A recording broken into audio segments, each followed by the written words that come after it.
Fala galera, eu sou o Peter e sejam muito bem-vindos ao meu canal.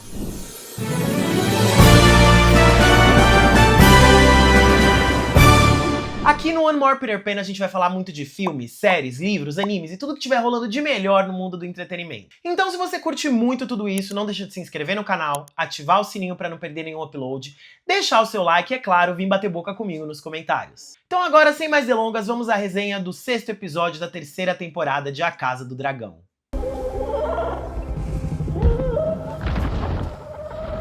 Galera, eu não sei vocês, mas finalmente, quando o insuportável, chato, pegajoso, rancoroso do Sr. Criston Cole foi de arrasta, foi um dos melhores momentos da Casa do Dragão pra mim.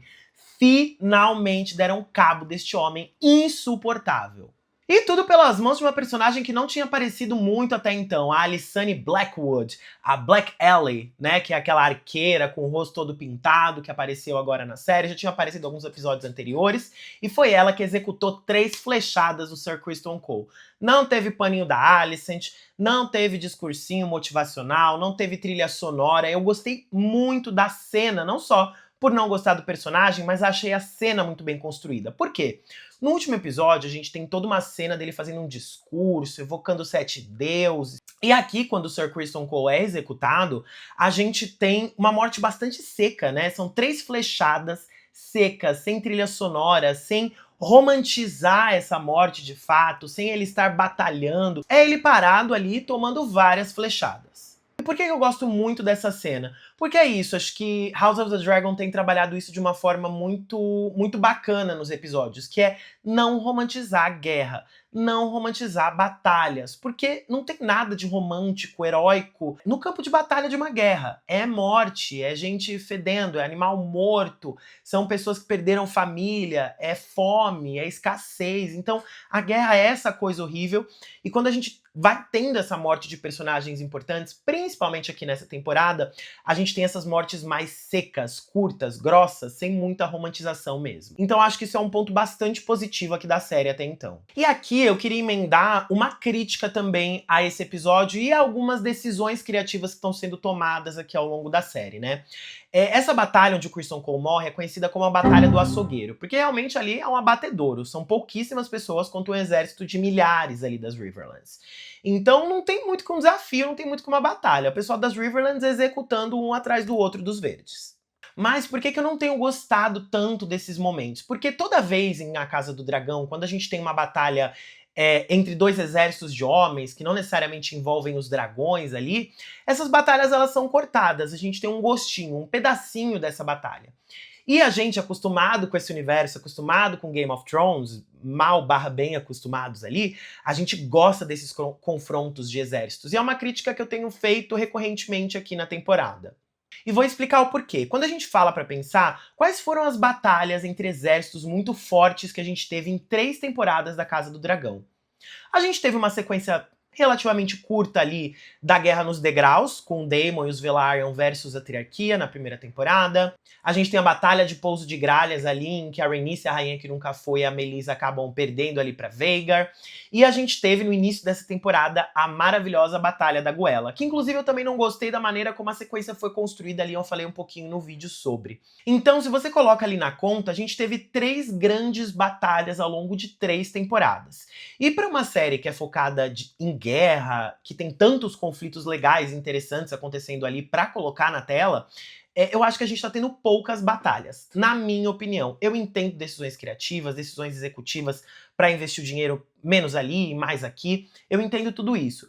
Mas eu acho que a gente precisa ter mais momentos de batalha homem contra homem ali, exércitos se enfrentando. Eu acho que falta isso, sabe? Falta aquela empolgação da Batalha dos Bastardos, por exemplo. Esse é meu ponto.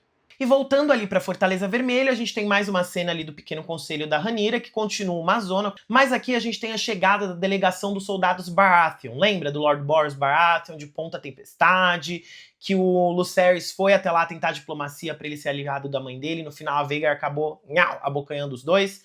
Pois é, esse Lord Boros. E aí os soldados dos Baratheon falam ali pra Rhaenyra que o Lord Boros vai jurar lealdade a ela, a causa dela. Bom, agora que ela tem 6 dragões, fica fácil decidir pra que lado você vai, né? A Rhaenyra fica puta, óbvio, porque todo o atraso, essa demora, custou a ela muita coisa. Então, se ela tivesse esses homens de Ponta Tempestade mais cedo, ela podia ter tido resultados melhores, resultados diferentes daquilo que ela teve. Mas, de qualquer maneira, ela tem uma ideia com a chegada da delegação dos Baratheon ali, que a gente vai falar um pouquinho mais pra frente. Fora isso, a Rhaenyra descobre ali que a Alicent teve uma nova tentativa de fuga, que pra Rhaenyra, na cabeça dela, foi a primeira, né? A Mysaria não contou daquela outra tentativa antes. Então ela acha que a Alicent tentou fugir, e aí a Alicent justifica falando que é porque a Helaena está grávida, né? Então é a primeira vez que a Rhaenyra tem acesso à informação de que a Alicent está tentando fugir e de que a Helaena tá grávida. E que agora ela não tem escolha, ela vai ter que confinar as duas mesmo, vai ter que dobrar a segurança ali, porque não dá pra confiar na Alicent. E a Alicent sabe que depois dessa nova tentativa de fuga não ia ficar nada bom pra ela. Ainda em Porto Real, a gente tem o Daemon ali que tá possesso com a situação dos Mantos Dourados, com o banquete dos traidores que rolou no último episódio. E tem uma cena aqui em que a gente tem uma demissão coletiva de todos os CLTs ali dos Mantos Dourados. Então um dos soldados ali expressa, fala, cara, a gente não tá recebendo, a gente tá correndo perigo porque nós estamos sendo visados aqui na cidade, estamos sendo mortos um atrás do outro, eu tenho família, minha família tá passando necessidade, tá passando fome, e eu não posso continuar aqui sem receber, sem ter nenhum benefício pra correr esse risco todo. Então rola essa demissão coletiva dos Mantos Dourados, o Daemon fica com a cara no chão, e depois, muito puto com a situação, o Daemon, ele mesmo veste o Manto Dourado e vai tentar encontrar quem são esses espiões do Ormond que estão causando ali na cidade. E ele encontra um dos espiões do Ormond de fato, então esse espião do Lord Ormond já tá com a faca no pescoço, já sabe que vão dar cabo dele ali mesmo, e ele aproveita para dar uma última alfinetada ali no Daemon. Ele vira pro Daemon e lembra muito bem ele que os plebeus não tem casa A, B, C e D. Para os plebeus, se eles se juntarem quando as coisas não estiverem boas para eles, estão passando fome, estão passando necessidade, para os plebeus se juntarem em uma única grande força e botar no de quem tá botando no deles, é muito mais fácil. E aqui a gente já tem um sinal do roteiro de que a plebe não está satisfeita com o que a Rhaenyra está fazendo ali com seu governo, sobretudo em Porto Real, que é onde ela está, é onde seus dragões estão. Então, se a coisa ficar feia ali em Porto Real, vai ficar muito ruim pro governo dela, porque embora ela tenha os dragões, tenha os exércitos, se o povo se rebela ali na capital, é um problemaço para ela, é perigoso demais para ela e pro governo dela. Basicamente, então, nesse episódio, a gente tem um roteiro mostrando pra gente que a Rhaenyra perdeu a força dos Mantos Dourados, que era uma facção, uma organização muito leal a ela, e ela também tá perdendo a aprovação do povo. Então aqui, mais uma vez, a nossa Rainha Preta aqui tá perdendo tudo que ela tem pouco a pouco. Na tentativa ali de dar uma ajuda pra rainha também, a gente tem o Alyn indo encontrar o Corlys Velaryon, o seu pai ali, né? E a gente vê que o Corlys com seus homens, eles estão terminando de executar a galera da triarquia que ainda ficou por lá. Eles estão pendurando todo mundo, enforcando todo mundo ali numa árvore, bem gráfico, inclusive, essa temporada tá bem gráfica de fato, como um sinal para que as outras pessoas não se atrevam a fazer a mesma coisa ali. E o Alyn fala que a Rhaenyra tá precisando de mais homens, que os Mantos Dourados desertaram, que tá uma bagunça em Porto Real. E o Corlys fica tipo, ah, ela quer mais o que de mim? Agora ela quer mais homens? Tipo, o Corlys tá pé da vida ainda, que ela não quis legitimar os filhos dele, depois de tudo que ele perdeu, principalmente, tal. E ele tenta até dar uma envenenadinha no Alyn a respeito disso. No que o Alyn fala, cara, ela não me legitimou aqui. Mas você também, quantos anos demoraram até você lembrar que eu existo e você tem que querer me legitimar e querer legitimar meu irmão? Gente, o Alyn, ele é um personagem maravilhoso. Ele bota o Lord Corlys no lugar dele toda vez, gente. Mas esse velho tem que escutar mesmo, porque também velho chato da peste. E além dos homens que, obviamente, o Corlys vai mandar pra ajudar a Rhaenyra, ele dá uma diquinha ali pro Alyn levar pra ela. Que é que eles sabem que o Tywin Lannister sobreviveu à Batalha da Goela. E que tá indo pra Pouso de Gralhas. Ou seja, já é uma pista de onde eles podem ir caçar mais pessoas do lado dos verdes ali. Pra, enfim, seguir eliminando as ameaças. No que a gente corta pro nosso trio de trapalhões preferido ali, que estão servindo mais de alívio cômico do que qualquer coisa. E, gente, que prazer que é ver esses personagens tomando lá naquele lugar. Porque, assim, Lord Larys intragável. O Tywin Lannister, intragável em dobro. O Aegon, não é nem que ele é intragável, ele é mais do que intragável. Eu não sei dizer o que aquele menino é de tão insuportável que ele é. O Tywin quer levar o Aegon pra Casterly Rock, que é a sede da casa Lannister, pra se reorganizar por lá. E o Lord Larys quer levar o Aegon pra Essos, quer ir o mais longe possível para deixar esse menino quieto enquanto as coisas se desenrolam em Westeros. No que o Aegon faz uma pergunta ali pro Tywin Lannister, perguntando se ele acha que ele é um homem horrível, um governante horrível e tudo mais. O Tywin se embroma todo, e o Aegon, que agora tá um pouquinho mais esperto, decide seguir o conselho ali do Lord Larys, que é vazar pra Essos. E muito bem escolhido, né, gente? É muito fácil também o Tywin de querer levar o Aegon pra lá, enfim, ter o Aegon como o troféu particular dele em Castle Rock e tentar se reorganizar por lá, enfim. Cara, e teve núcleo sendo trabalhado nesse episódio, viu? Acho que trabalhou quase todos os núcleos de personagem aqui. A gente vai ali pro Vale de Arryn, com a Lady Jane, maravilhosa. E a gente tem um encontro ali com a Rhaena, que vê o Moondancer, né, que é o dragão da Baela, voando ali perto. Ela cata o Shipstealer pra tentar encontrar e dar uma palavrinha ali com a irmã. Ela não consegue, o Shipstealer assusta a galera ali do vilarejo quando ele aparece. A Lady Jane manda buscar a gata, e quando ela chega, a Lady Jane mete logo ali um tapão no meio da cara. Bum! E me lembrou muito, gente. Não sei quem assistiu aí American Horror Story, quando a Fiona, na temporada 3, que é a temporada das bruxas, a Fiona vivia. Todo episódio a Fiona dava um tapão na cara da Cordelia, porque a Cordelia também era uma sonsa, né? Então quando ela leva um tapão ali da Lady Jane, eu até que gosto, porque eu fico tipo, nossa, obrigado por dar um tapão na cara dessa menina pra ver se ela acorda. Porque, de novo, né, cara, a Lady Jane deixou ali ela ficar pelo vale, ficar de boa. De quebra, a Lady Jane fica com o dragão ali protegendo o vale caso alguma coisa aconteça. Mas ela tá mentindo pra rainha. A rainha acha que o montador do Shipstealer tá morto, que o Shipstealer já não é um problema. Então, se a rainha descobre que o Shipstealer tá com o montador, ela vai descobrir não só que o Daemon mentiu pra ela, mas que a Lady Jane também mentiu pra ela. E aí fica ruim pra Lady Jane ter que lidar com a fúria da rainha e seus 6 dragões. Então a Lady Jane tá mais do que correta de ficar pé da vida com a situação. Tipo assim, já entendemos, Rhaena, você abriu mão de tudo por causa do seu dragão. Pega teu dragão, minha filha, e vai pra Essos, vai pra Pentos, dá a dosinha dela, porque a situação dela é ruim, é pra caramba. Dá a dosinha dela. Mas, gente, tá muito chata ela com esse discursinho de ai, a única coisa que eu tenho é um dragão. Pô, só isso, meu amor. Se você não tem nada e tem um dragão na mão, você já tá melhor do que a maioria. Começa por aí. Gente rica acha que ter muito é ter pouco, né? Mas, ok. Ai, gente, pra mim, a Rhaena, de duas uma, ou é sonsa ou é burra. Porque não é possível. Voando do Vale de Arryn para Harrenhal, nós temos a nossa querida Alice Rivers. E nós temos o Aemond, já tá mais curado, tá querendo sair, achar a Vhagar e voltar pra batalha, voltar pro conflito. No que a Alice Rivers faz aquela manipulaçãozinha básica ali com ele, falando pra eles ficarem juntinhos lá em Harrenhal, terem filhos. Ela mostra uma caixa cheia de ovo de dragão que tem escondida lá em Harrenhal, que eles vão ficar juntos, que os filhos deles vão ter dragões, que ele vai tomar os 7 reinos. Enfim, faz toda aquela manipulação barata pra ele ficar com ela em Harrenhal. E como ela é uma carentona e ele é um carentão, os dois carentão junto dão certo. Mas uma coisa que eu não gosto desse roteiro, gente, é o seguinte, eu entendo que a gente tem que fazer o Aemond ficar em Harrenhal por enquanto. Porque a gente tem um conflito de Tumbleton pra resolver primeiro nessa temporada, e muito provavelmente a Batalha do Olho de Deus, que envolve o Daemon e o Aemond, vai rolar só na 4ª temporada. E o reino inteiro acha que o Aemond vazou, então não dá pra revelar que ele não vazou, não dá pra acelerar esse conflito ali por parte do Aemond, porque senão o ritmo da história vai ser quebrado. Mas assim, eu acho isso meio que um roteiro preguiçoso, um roteiro porco. Eu achava melhor aqui o Aemond seguir desaparecido. Diálogo capenga. Convencimento barato. Até porque, gente, vou voltar no assunto. Ai, tô irritada. Vou voltar no assunto. A Alice Rivers acha mesmo que vai dar todo esse tempo dela ficar com o Aemond, ter vários filhinhos com ele, chocar os ovos de dragão, os dragões crescerem e eles poderem ser uma grande ameaça para os 7 reinos. Gente, onde na cabecinha da Alice Rivers isso vai dar certo? Vai dar tempo dela fazer tudo isso? Eu, hein?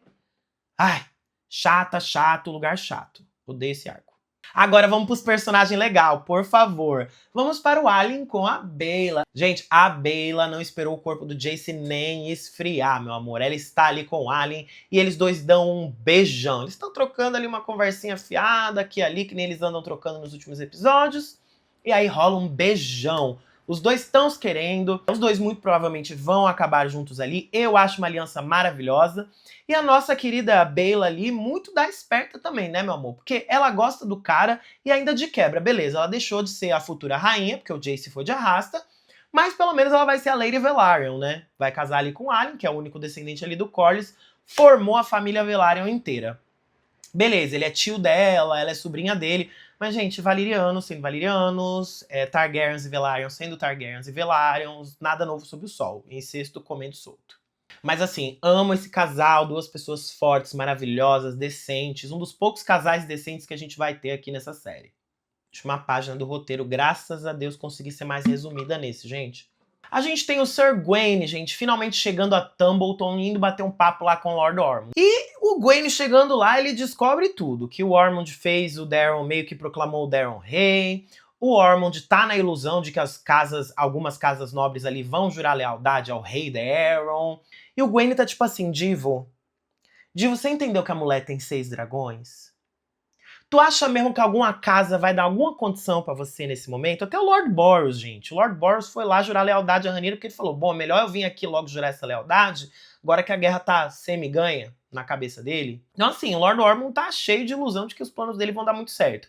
Ele pode sim atrapalhar e atrapalhar muito a Rhaenyra, mas vencer essa guerra, gente, o Divo não tá entendendo que não vai ter como. E o Gwen tá tipo assim, tá chato, fala.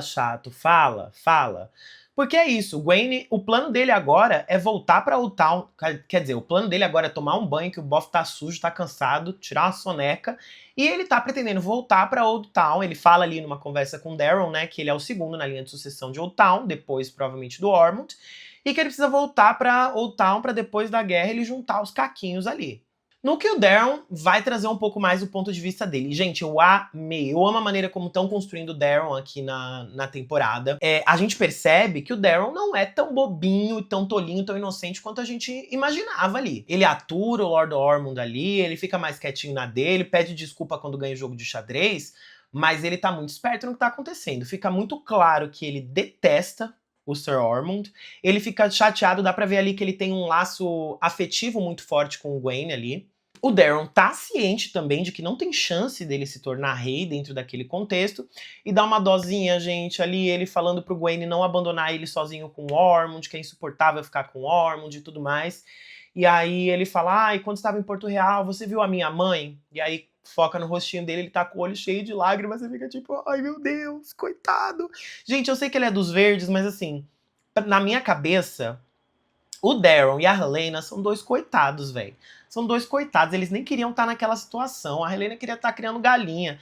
O Daron, se bobear, queria estar em Old Town voando na Tessária ficando de boa, entendeu? Então, tipo assim, dá muita dosinha dele, gente, desculpa. Fiquei com dosinha de um dos verdes. Me perdoem.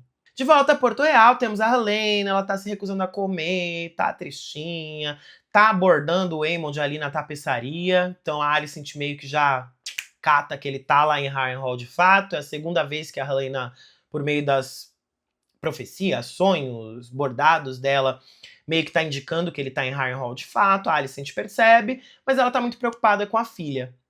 E a filha tá muito chateada com ela, porque ela acusa a mãe de ser uma mentirosa. Porque ela mentiu que a Jaehaera ia fugir com elas, e no final ela não ia. E quando a Alicent vai confrontar ela, que tudo que a Alicent fez foi pelo bem-estar dela, foi tentando protegê-la, a Helaena meio que vira e fala, foi por mim ou foi por você mesma? E aqui, gente, eu acho que eu tenho enaltecido muito a maneira como o roteiro tem construído a Alicent ao longo dessa temporada. A Alicent, de fato, tá trazendo muitas maquinações e esquemas interessantes ali, ela tá sabendo se articular bem. Mas eu acho que a Helaena traz a gente de volta pro ponto de que, gente, a Alicent, ela é uma manipuladora tal qual o pai dela. Ela vai jogar o jogo de todos os lados pra salvar a própria pele. Falar, ela se preocupa muito com os filhos. Gente, tá mais do que na cara de que quem se preocupa e sofre pelos filhos aqui, da dualidade que é criada, é a Rhaenyra. A diferença nas duas primeiras temporadas da conexão que a Rhaenyra tem com os filhos dela pra conexão que a Alicent tinha com os filhos dela é gritante. Existia amor na família da Rhaenyra. Na família da Alicent só existia manipulação e tramóia. Tanto que a Alicent entregou o Aegon pra Rhaenyra, ou pelo menos tentou. Depois ela fez o Aemond vazar ali, manipulou ele pra ele vazar e ir pra Harrenhal de fato, pra Rhaenyra catar ele depois. E aqui eu entendo que ela tá tentando salvar de fato a filha mais inocente, mais desprotegida dela. A própria Helaena também fala, né, se foi ideia dela casar ela com o Aegon e tudo mais. E a Alicent meio que tem que botar o rabinho ali entre as pernas. Mas no fim, a Helaena foi outra manipulada pela mãe. Cara, a mãe forçou ela a se casar com o Aegon, o irmão dela, que ela sabia muito bem que não prestava, que era um bosta, pra falar o português claro. Então ela também manipulou essa filha a vida inteira. E a Alicent, pra mim, ela age única e exclusivamente pelos interesses próprios dela. Aqui, nessa temporada, ela está tentando salvar a própria pele. Eu não acho que ela está tentando salvar a filho 1, 2 e 3. A gente tem que lembrar que a Alicent é uma manipuladora espertíssima, que ela vai fazer de tudo pra ela sobreviver. Ela até chamou a Rhaenyra pra fugir com ela no final da última temporada. Então, assim, não sei o quanto essa mulher tá pensando tanto assim na filha dela. E a Helena bota ela na parede. E eu tô gostando da maneira como a Helena tá agindo aqui. O roteiro tá dando um pouco mais de autonomia pra essa menina. Mostrando que ela também não é uma burra, não é uma coitada. Embora ela seja uma coitada, né? Muito fofa, tadinha. Só vai se dar nada aqui pra frente, gente. A gente tem aqui também uma cena da Rhaenyra atendendo o povo e mostrando que agora a situação com o povo tá se agravando, tá ficando ruim. Por quê? O povo tá reclamando da segurança, que agora quem vai proteger a cidade agora que os Mantos Dourados fizeram uma demissão coletiva? E o ouro? O comércio não tá girando, não tem comida, a galera segue passando fome, a galera segue pobre, como é que faz? Tem mulher sendo sequestrada e violentada. Então o povo traz todas essas reclamações e problemas que estão rolando na cidade. E aqui a gente já tem a continuidade dessa construção de que o povo, aos poucos, não está curtindo muito esse governo da Rhaenyra e não está sendo muito bom para eles aqui. E aí a gente tem a cena, finalmente, dela se cortando no Trono de Ferro, tal qual seu pai. Dentro da história dos Targaryen, a gente tem um mito ali do Trono de Ferro, que quando os reis, rainhas, enfim, as pessoas que se sentam no trono e se cortam nele, é mais ou menos como se o trono estivesse rejeitando aquela pessoa, como se aquela pessoa não fosse adequada para ter o poder. Tem essa simbologia dentro do universo de Game of Thrones, né? Não tô falando que é isso, mas tem essa simbologia criada e essa crença desenvolvida dentro das histórias do Martin. Então a gente tem ela se cortando ali no Trono de Ferro, e a simbologia, mais do que o trono a rejeitando, é uma simbologia de que, cara, esse é o custo do poder. O poder, ele vai te machucar, ele vai te corroer por dentro, e ele vai mudar a pessoa que você é. Tanto que a Rhaenyra se sente farta de toda aquela situação, se levanta e sai vazada, meu amor, da sala do trono. Nem aí pra galera. O Daemon, depois de apagar um dos espiões do Ormond, tá voltando ali e ele encontra quem indo escondido pra taverna, beber uns bons drinks? O Fio Branco, outro personagem insuportável, que tenta se justificar. O Daemon falou, mas a rainha não tinha te proibido não, de beber na taverna? Pra onde você tá indo? Tenta se justificar, mas ele também leva uma bofetada no meio da cara, meu amor. Esse episódio tá Fiona e Cordelia total. Ulf leva um tapão, cai no chão, é humilhado publicamente ali. E aqui eu preciso fazer uma crítica de que, tudo bem o Ulf ser um personagem insuportável, ele não é um personagem muito gostável. Ele é construído pra gente não gostar e não ir muito com a cara dele ali. Mas tanto ele quanto o Rio já estão meio fartos de ser Cavaleiro de Dragão. Porque beleza, os dois conseguiram seus dragões, conseguiram algo que bastardos jamais imaginariam. Estão morando na Fortaleza Vermelha, uma vida boa ali relativamente. Mas o Rio tá sem a esposa, tá sem a casa que a rainha prometeu. O Ulf não tá podendo nem beber uma birita ali na taverna porque a rainha proibiu, instaurou a lei seca ali pra ele. Então, há essa conversa entre os dois, inclusive conversando de será que a nossa vida não era melhor antes e tudo mais? Então eles estão refletindo muito sobre isso, e a Rhaenyra e o Daemon estão se lixando para essas duas pessoas e esquecendo que a Silverring e o Vermithor são os dois maiores dragões do arsenal deles. Eu entendo que como rainha e como rei, eles precisam colocar o limite nesses cavaleiros, até para preservar a própria vida deles, mas também ficar humilhando os caras a todo momento ali, eles estão com uma arma nuclear na mão. Tem certeza que você vai querer ficar deixando eles irritados e chateados o tempo todo? Cara, sei lá, contrata umas prostitutas e leva lá pra Fortaleza Vermelha pra pegar o Wolf, manda várias biritas, manda os amigos dele lá pra Fortaleza Vermelha pra ele poder beber em segurança e farrear em segurança. O Rio, cara, por que a rainha não mandou, sei lá, um espião e buscar ela e a família dela lá em Tumbleton e trazer eles pra Porto Real? Então, assim, existiam meios de agradar esses Cavaleiros de Dragão, que beleza, eles não vão ter o sobrenome Targaryen, não vão ser legitimados, mas vamos dar algumas indulgências ali pra manter eles do nosso lado, porque eles têm, de novo, dois dos maiores dragões do arsenal dela. E isso vai ter consequências no futuro. A Rhaenyra tá sem manto dourado agora. Ela tá sem o apoio do povo agora. Ficar em maus lençóis com os Cavaleiros de Dragão, com os maiores dragões dela, não é uma boa ideia. A minha crítica ao roteiro é a seguinte. Eu entendo que situações futuras precisam ser construídas aqui, para que a gente chegue em determinados finais de arcos e resoluções. Eu entendo isso. Só que existem formas de você trabalhar isso no roteiro sem parecer um acidente, porque essa série também encheu o roteiro de acidentes em todas as temporadas, é tudo muito sem querer, ou então sem ficar usando esse artifício de emburrecer as pessoas que estão no poder. Do nada, a Alicent virou um mestre estrategista, o Ormond virou um mestre estrategista e a Rhaenyra virou uma burra. De novo, existem meios de escrever o roteiro de forma que a Rhaenyra ainda assim venha a sofrer determinadas consequências sem parecer uma burra pelo público. Porque o roteiro aqui, eu vi um TikTok de alguém falando sobre isso, inclusive recentemente, e eu concordo muito. Parece que a galera tá querendo fazer a gente torcer pelos verdes aqui. Porque os verdes, pelo menos, com um pouco que eles estão tendo nessa temporada, eles estão usando o cérebro. Tanto que Tumbleton tá tomada. A própria Alicent. Ela entregou tudo pra Rhaenyra, mas ela tá vendo que não tá tão fácil. E ela tá buscando as próprias alianças também dentro do próprio confinamento. Seja ali com a missária, seja subornando uma criada. Enfim, ela tá dando o jeito dela ali com as suas poucas alianças que restaram. Então é isso, parece que os verdes viraram gênios e os pretos emburreceram completamente.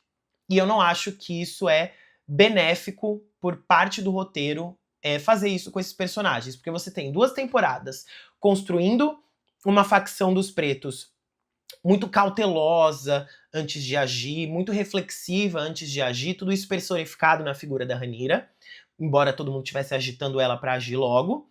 E agora que a Rhaenyra resolveu agir de fato, e ela tá agindo muito mais essa temporada, de fato, são ações burras. Ela tá agindo de uma maneira burra, gente. Desculpa falar, metendo os pés pelas mãos, não sabendo usar seus aliados, que são muitos, não sabendo usar os seus dragões, que são muitos. Então, assim, não sei se é a melhor saída pro roteiro ficar enfraquecendo, emburrecendo a Rhaenyra dessa forma. Há maneiras de fazer o que precisa acontecer no futuro acontecer, sem ser um acidente e sem emburrecer a protagonista que eles construíram por 2 temporadas. Desculpa, isso o roteiro tá pisando na bola. Tipo assim, de novo, pra mim, é roteiro preguiçoso. Roteiro parece que, sabe, trabalho de faculdade? Cada um escreveu uma parte, juntou no final e entregou pro professor do jeito que deu? Parece isso. Em contrapartida, o roteiro pro lado dos verdes está muito bem desenvolvido. Mas é isso. Precisa melhorar essa roteirização aí pra 4ª temporada, porque tá ruim, galera, tá ruim. Bom, resoluções finais do episódio. Hill tenta resgatar a esposa tá chateada, achou que ele tinha morrido, perdeu a filha, perdeu o irmão, foi abusada no caminho até Tumbleton, ela não tá afim de ir embora com o Hill, ela não quer abandonar a família, ela meio que dá um pé na bunda dele ali mesmo, o Hill fica sem saber como agir. E vamos ver se ele vai ter coragem de queimar Tumbleton com seu bom dragão quando a hora chegar, sabendo que a esposa tá lá dentro. Então isso também tem esse desenvolvimento tanto do Ulf quanto do Hill, como as sementes de dragão que estão um pouco de saco cheio de suas funções ali. A gente tem a emboscada, lembra lá que a delegação Baratheon chegou e a Rhaenyra pediu o cinto deles ali? Ela pediu a roupa dos caras, botou em uns assassinos de aluguel, mandou eles como delegação lá pra Tumbleton pra tentar enrolar o Ormond e o Daeron, fingir que eles eram uma delegação e acabar com a ameaça pela raiz, se é que vocês me entendem. O Sir Gwaine, que não é arrogante, não fica cego de arrogância, ele já tá mais esperto, até porque ele sofreu maus bocados recentemente. Ele se toca na hora que aquilo é uma armadilha, até porque a delegação Baratheon chega toda suja. Então assim, a Rhaenyra mandou lá os assassinos de aluguel, vestidinhos de Baratheon, falando que vão jurar lealdade ao rei Daeron e tudo mais. Mandou eles todos sujos pra atiçar ali o olfato sensível do Lord Ormond. Então, ela foi uma jogada boa por parte da Rhaenyra, embora não tenha dado certo. O Lord Ormond, do alto da sua arrogância e das suas cegueiras, da sua sede por poder, mesmo com o olfato prejudicado ali, ele acha que a delegação Baratheon tá ali do ladinho dele, vai ficar do lado dele. O Gwaine, que já passou por maus bocados ali recentemente, ele se toca na hora que aquilo é uma armadilha. Tá com cara de armadilha, é cilada, Bino. E aqui a gente tem a acentuação da fraqueza do Ormond. Ele tem essa sensibilidade no olfato, mas não é que, tipo, cheiros fedidos deixam ele muito doido. Não. Basicamente, deixam ele impotente ali. Ele ficou completamente impotente, ele vomitou, ficou todo fraco, a pressão do homem chega, caiu. Então, realmente, isso é algo que atrapalha ele. Eu não sei como esse homem vai para um campo de batalha, né? Ele tem que ir com aquele negocinho tampando o nariz, porque senão ele desmaia e morre antes de ser atacado. E o herói dos verdes do dia é o Sir Gwaine ali, que depois de chegar todo sujo, todo cagado, sendo humilhado ainda, sofrendo homofobia do Lord Ormond insuportável, ele ainda teve que salvar o dia ali porque do alto da arrogância do bonito ele achou que as grandes casas iam se curvar pra ele. Gente, o cara tá delulu total. A gente tem a Rhaenyra aqui decidindo mandar a Alicent pra Harrenhal catar e degolar o Aemond, porque a Alicent conta pra ela que o Aemond tá por lá, por causa dos sonhos, visões, tapeçarias ali mil da Helaena. E a Rhaenyra fica, bom, se eu mandar espadas, vai ficar muito na cara, ele pode achar a Vhagar, pode dar ruim, mas se eu mandar um rostinho familiar ali, pode ser que cole. Basicamente, ela dá a missão pra Alicent acabar com a vida do próprio filho. Extremamente cruel. E pra garantir que isso vai ser feito de fato, ela fala, mas a Helaena vai ficar aqui, ó. A Helaena gravidinha com o filho dela vai ficar aqui. Então se você fizer alguma coisa errada, meu amor, sua filha tá aqui nas minhas mãos, lembre-se disso. Isso eu gostei. Isso foi uma coisa que o roteiro não emburreceu a Rhaenyra. Ela vai mandar a Alicent junto com os soldados dela, obviamente, vai mandar a Alicent sozinha num cavalo pra Harrenhal, mas é bastante interessante tentar fazer o Aemond morder essa isca dessa forma. A gente tem uma cena de despedida também muito bonita da Alicent com a Helaena, ela dando comidinha na boca da Helaena. Coitado, gente, só tem dó da Helaena nessa situação. Porque da Alicent também minha dó dela já passou, já foi. E vamos ver como vai se desenrolar essa situação da Alicent. Será que ela vai conseguir matar o filho? Será que ela vai tentar fugir, deixar todo mundo pra trás? Foda-se Helaena, foda-se Aemond. E no trailer a gente já tem meio que ela chegando ali em Harrenhal. Vamos ver se vai ser no próximo episódio ou no último. E no fim nós temos o Corlys Velaryon sendo sequestrado pelos homens do Ormond. Não sei com que fim, talvez seja pra colocar o Corlys como mão do rei Daeron, pra não ficar tão na cara que o Ormond quer o poder pra ele, seja pra tentar persuadir o Corlys a ficar do lado deles, agora que ele tá pé da vida com a Rhaenyra, seja pra ter um refém precioso, já que a invasão de Tumbleton por parte das tropas da Rhaenyra tá chegando ali a qualquer momento. Vamos ver qual finalidade vão dar pro Lord Corlys aqui nesse final. E a gente sabe que, historicamente, os penúltimos episódios, tanto em Game of Thrones como a Casa do Dragão, são os episódios que acontecem a quebração. Então não sei se a Batalha de Tumbleton já vem aí no penúltimo episódio. Eu espero que sim, porque já estamos a 3 episódios sem quebração e a gente quer ver dragão lutando, a gente quer ver fogo, a gente quer ver Dracarys. Então eu espero que esse penúltimo episódio venha com bastante energia, bastante fôlego, entregue a Batalha de Tumbleton que a gente tá esperando ansiosamente. E muito provavelmente o último episódio vai ser uma grande preparação para a 4ª temporada. Mas enfim, pessoal, é isso. Espero que vocês tenham gostado desse vídeo. Se gostou, de novo, já deixa o seu like, se inscreve no canal, ativa o sininho, deixa o seu comentário, todas aquelas coisas boas que me ajudam muito por aqui. Obrigado por ter assistido o vídeo até aqui e fui!